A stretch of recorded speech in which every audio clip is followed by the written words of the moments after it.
uma empresa particular qualquer, uma empresa pública seletista, que ela contratava pelo regime seletista, ela contribuía. E o Estado não contribuiu.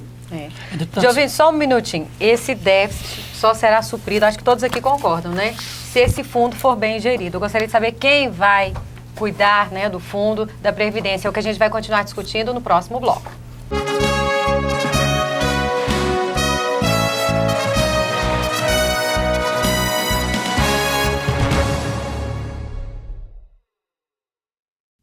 A violência contra a mulher traz marcas nada animadoras. O vermelho da vergonha, o roxo da dor, o preto do luto. Mas o Cevan acredita que o futuro de toda mulher pode ser melhor, porque a consciência de todo homem sempre pode mudar. Aproveite o Dia Internacional da Mulher para dar fim ao silêncio e ao sofrimento. 3213-2233. Maria! Não começa, doutor. Para. Você me mata de raiva, Maria! Pelo amor de Deus, os vizinhos... Cala a boca, piranha! Tá preocupada? Para, doutor, não faz isso de novo. Pelo amor de Deus, para, pai, para! Maria! O estrago que a violência doméstica causa vai muito além das marcas que ela deixa. Todo mundo ouve quem manda aqui! Ajude o Cevan a continuar salvando vidas.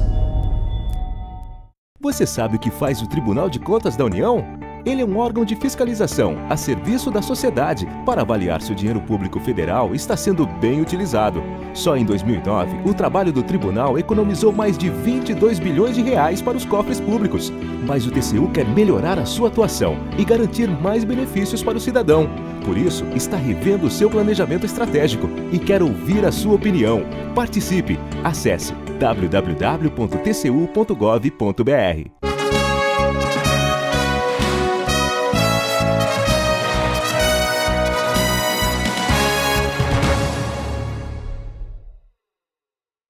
O programa Opinião volta com o tema Mudanças na Goiásprev, que é o sistema previdenciário do servidor público do Estado. E nós estávamos falando sobre o déficit atual, que hoje já é mais de 70 milhões de reais. E vamos ouvir a opinião do povo com relação a esse possível aumento na contribuição dos servidores. É um absurdo, né? Tomara que lá na frente isso venha a ganhar para nós que pagamos a Previdência, né? Mais um imposto para nosso trabalhador pagar para o governo, né? E não é revertido na educação, segurança, em trabalho, então é um absurdo. Sem comunicar, sem fazer uma pesquisa para nós, a população, né? Qual a opinião do senhor em relação a essa questão previdenciária, já que o contribuinte, o servidor, ele vai pagar mais? Eu acho um desrespeito, porque já pagamos tantos impostos, mais um aumento abusivo, eu acho que é abusivo, pelo fato que a gente já paga tantos impostos e o retorno é muito pouco para o cidadão brasileiro. A senhora concorda também com isso? Com certeza, né? Porque todas as coisas que nós utilizamos, nós pagamos imposto até numa balinha que nós compramos. Por que a gente não tem que contribuir mais ainda? E sendo que o retorno que é repassado para o cidadão é muito pouco, em questão de saúde, outras coisas que nós utilizamos é precária. Para nós que somos servidores, é uma situação muito ruim, né? E pelo jeito eu acho que vai cair, né? Porque a gente já paga muito imposto, paga imposto de renda, paga muita coisa, ainda tem que pagar contribuição previdenciária com esse aumento, né? De 1,5%, não é? De 11% passa para 13%. 2,5% é difícil, complicado. Bom, tá aí a opinião das pessoas, dos trabalhadores, a maioria servidor público, né? Ninguém está satisfeito. Quem gostaria de comentar? Complementar um pouco o que no bloco anterior o turma estava falando. Gostaria que falasse primeiro do povo, que ainda está quentinho. A sociedade de estudo, né, deputado, acaba trazendo a voz de Deus. Mas complementando um pouco, o que o doutor João falou e o que o deputado falou também, quando nós falamos de equilíbrio, eu acho que a liminar que está sustentando esse não aumento vai sobre isso. O equilíbrio ele gira em torno como o deputado falou, dos concursos públicos, dos aumentos de alíquotas e da própria compensação previdenciária que o Estado fez recentemente com o INSS. Então o Estado, há tempos atrás, o Goiásprev criou uma gestão contra a fraude de benefícios e manutenção. Então o Goiásprev ele tem feito o seu papel de gestão muito bem, isso eu não discuto. Agora, os choques, eu volto a falar que a manutenção de elevar o princípio atuarial do equilíbrio das contas públicas sempre irá encontro ao déficit previdenciário. A própria Constituição trouxe, no caso do senhor deputado que entrou antes da Constituição, antes da Emenda Constitucional 20, regras de transição mais benéficas do que eu e a Luciana se entrar no serviço público hoje. Então, se há regras de transição face ao princípio contributivo, sempre, com algumas considerações, doutor João, 70 milhões, 70 bilhões, 100 bilhões são números que a sociedade vai ter que conviver no mínimo até 2035. Por quê? Se em 1996 ou 98 a obrigatoriedade da verba contributiva foi instituída, nós homens, deputado, doutor João, que aposentamos com 35 anos de contribuição, só a partir de 2035 pode-se afirmar que terão apenas servidores efetivamente contributivos no serviço público, seja estadual, federal ou municipal. Porque até então todos poderão entrar antes de 98, não ter verba contributiva e ter apenas serviço público e não serviço contribuído e vertido por regime de previdência. E com isso, como o doutor João fala muito bem, com muita propriedade, se não teve um aporte de toda uma vida laboral, vai haver um déficit. Então, assim, o que eu quero, doutrinariamente, nós temos que conviver com a palavra déficit e, infelizmente, se associar esse déficit diretamente ao equilíbrio do regime, doutor João, sempre vai recair sobre um alíquota. Nós temos que pensar em políticas públicas, quando o senhor fala em relação que a sociedade diretamente, claro, a Constituição diz que a sociedade vai arcar com todo o sistema de seguridade social, seja do regime geral ou regime próprio. Agora, o que nós não podemos é pegar um servidor que entrou em 80 e pegar 20 anos, 16 anos de sua vida contributiva e recair sobre ele mesmo. O problema... E nós sabemos que o Estado... alíquota. Sim, a população, vocês viram. Mas a população tem que entender que o problema não é só a alíquota. A responsabilidade da alíquota tem que ser do Estado. E ele... Agora, para poder simplificar um pouco, a questão existe um déficit. Sim. Esse déficit ele tem que ser entendido que ele é um déficit que o Tesouro Estadual, perfeito, ou o Tesouro Municipal, ou o Tesouro da União devem pagar. E aí quando é falado que o déficit é dos 130 mil servidores, 140 mil servidores que nós temos, aí fica jogado como se esses servidores deram um calote na sociedade. Os que Isso nunca aconteceu. E não foi bem assim. Isso nunca aconteceu. O servidor, aliás, a coisa que é mais auditada, mais fiscalizada, que é de cima para baixo, gasta milhões, é a folha de pagamento. Infelizmente, isso não foi feito em períodos anteriores, onde gerou privilégios, onde nós temos aqui no Legislativo mesmo, salários muito altos, no Executivo, aliás, porque pegou a Assembleia agora e deve pegar todos os órgãos, mas no Executivo nós temos salários também de 30, 40, 50 mil reais mês. Isso tudo onera, né? Isso aí foi também um processo, e muitos deles já estão judicializados, mas foi um processo de privilégios ao longo de 30, 40 anos que se colocou. Agora nós estamos passando por uma transição. Então, nós temos que separar. Essa que é a questão. Para poder entender, falar, olha, sociedade, eu acho que essa que é a conversa.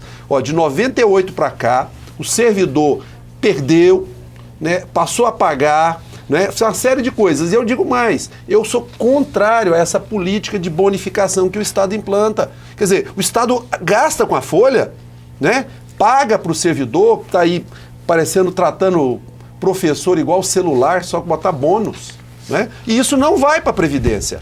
Isso não vai para poder capitalizar. O servidor acaba tendo a gestão da sua força de trabalho através de algo que não soma e não cria um ambiente melhor. Nós temos que entender. Nós servidores, nunca fomos contrários a fazer um equilíbrio das contas. Agora temos que separar. O que o Estado deve, o Estado foi incompetente, foi pernicioso, o Estado...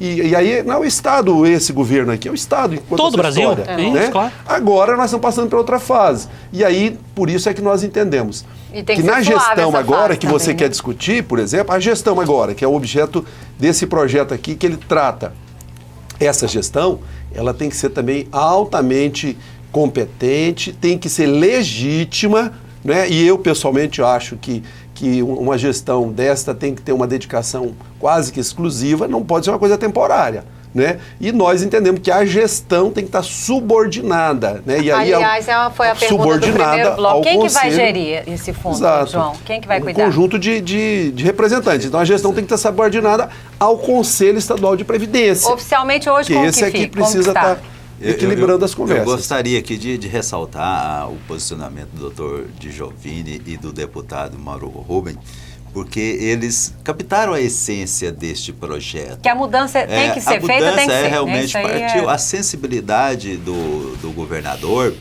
foi de definir realmente a responsabilidade pela segregação, por este déficit previdenciário. Isso já era em lei há muito tempo, né? O Estado está fazendo isso de forma demorada. Não. Lá atrás a gente já... Não, os fundos... Mas agora está sendo regulamentado, é um momento oportuno, e o governador teve essa acessibilidade de, neste momento, fazer esta segregação de massa. Ou seja, fazer isso que o deputado e o doutor Dijovini está dizendo. Então, o Estado está assumindo essa massa de servidores, né, até a entrada de 31 de dezembro de 2012. São quantos funcionários? Hoje nós temos no Poder Executivo 82 mil servidores ativos. Nós temos aí 52 mil servidores inativos e pensionistas. Então, desses 82, está incluído os comissionados também, ou soma-se a esses 10 mil comissionados? Nós falamos só de servidor efetivo. Efetivo são os servidores, os segurados do regime próprio. Certo. Quando nós falamos comissionados, os comissionados são segurados do regime geral de previdência, ou seja, o INSS que faz a gestão. Então, nós estamos falando de servidores efetivos. Então, o fundo financeiro, essa segregação criada, o fundo financeiro, ele ficará responsável por fazer a gestão previdenciária destes servidores que entraram até 31 de dezembro de 2012. Ou seja, o déficit previdenciário gerado em face dos benefícios concedidos a esses servidores a serem concedidos também, isso é de responsabilidade do Tesouro. Agora, a partir de 1º de janeiro de 2013, todos os servidores que ingressarem no serviço público hoje do Estado, eles serão colocados no fundo de capitalização.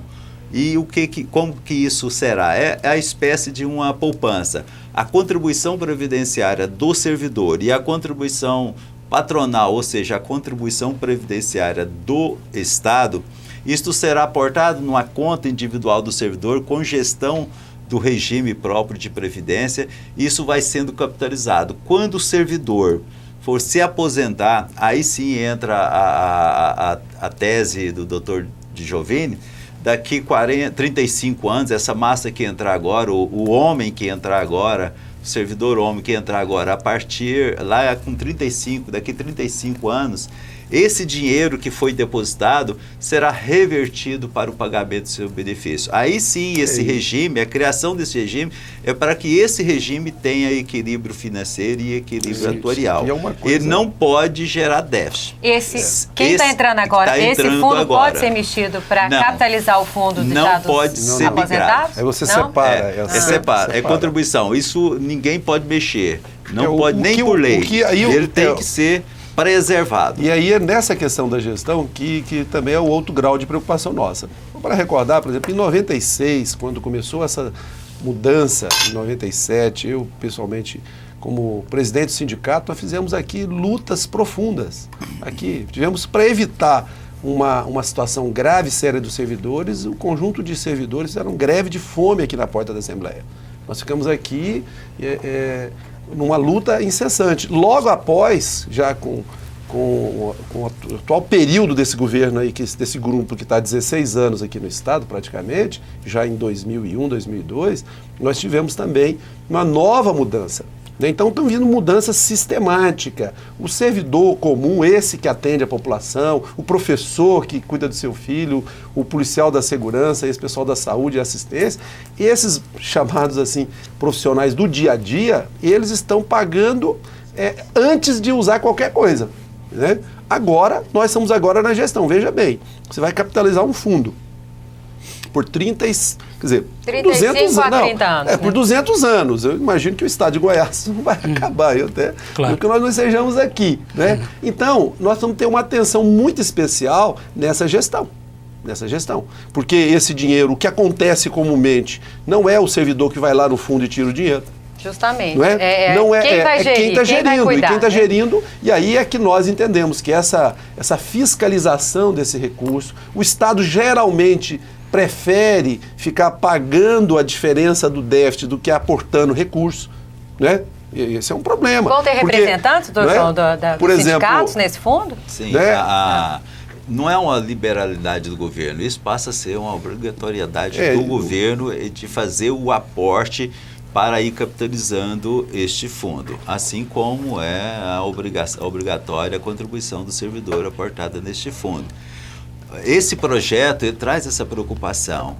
Já com a criação da Goiásprev, a Goiásprev tem como órgão de gestão, tem o Conselho Estadual de Previdência, com 12 membros, 6 indicados pelos servidores, pelas categorias dos servidores, no processo eletivo, e 6 são indicações dos poderes do Estado. Eles têm acesso às contas? É o órgão de deliberação da Goiásprev. Então tem amplo acesso e ajuda na gestão.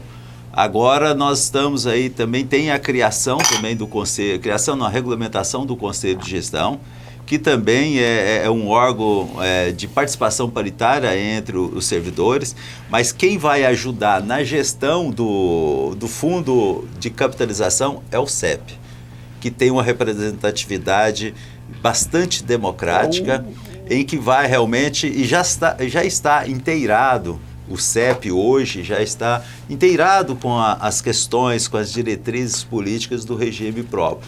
Então não há realmente temor quanto à gestão desses recursos, até mesmo porque segue normas federais, segue resolução do Conselho Monetário Nacional na questão das aplicações. O Ministério da Previdência é o órgão que regulamenta e que fiscaliza os regimes próprios. Ele exerce de forma bem rígida mesmo este controle, até mesmo nós temos aí um instrumento muito forte que é o certificado de regularidade previdenciária. Então, você tem que fazer uma gestão desses recursos de forma competente e eficiente, senão o Estado fica sem o CRP e sem esse certificado não há qualquer tipo de transferência voluntária de recursos da União para os estados. E nós, diga-se de passagem, o estado de Goiás acabou de renovar o seu CRP junto ao Ministério da Previdência. Só explica para a gente o CRP, o que é? CRP é o Certificado de Regularidade Previdenciária, ou seja, você tem que prestar contas, até mesmo de forma atuarial, ao Ministério da Previdência da arrecadação, do pagamento dos benefícios previdenciários. Ou seja, é a gestão previdenciária, você tem que prestar conta. Com base nessas contas, o Ministério da Previdência faz a avaliação se você está sendo eficiente ou não. Certo. Se você estiver sendo eficiente, ele renova o certificado de regularidade previdenciária. Esse certificado de regularidade previdenciária, na hora que você vai fazer qualquer transação com o governo federal, buscar investimento, e mesmo nos mecanismos internacionais e mesmo público, você tem que ter a regularidade. Esse CRP ele tem que estar senão não concedido. Tem negociado, senão, né? Suspende todos os recursos. Todos os empréstimos. O deputado está querendo falar. Exato. Criou-se uma série de exigências positivas, porque o Estado ele era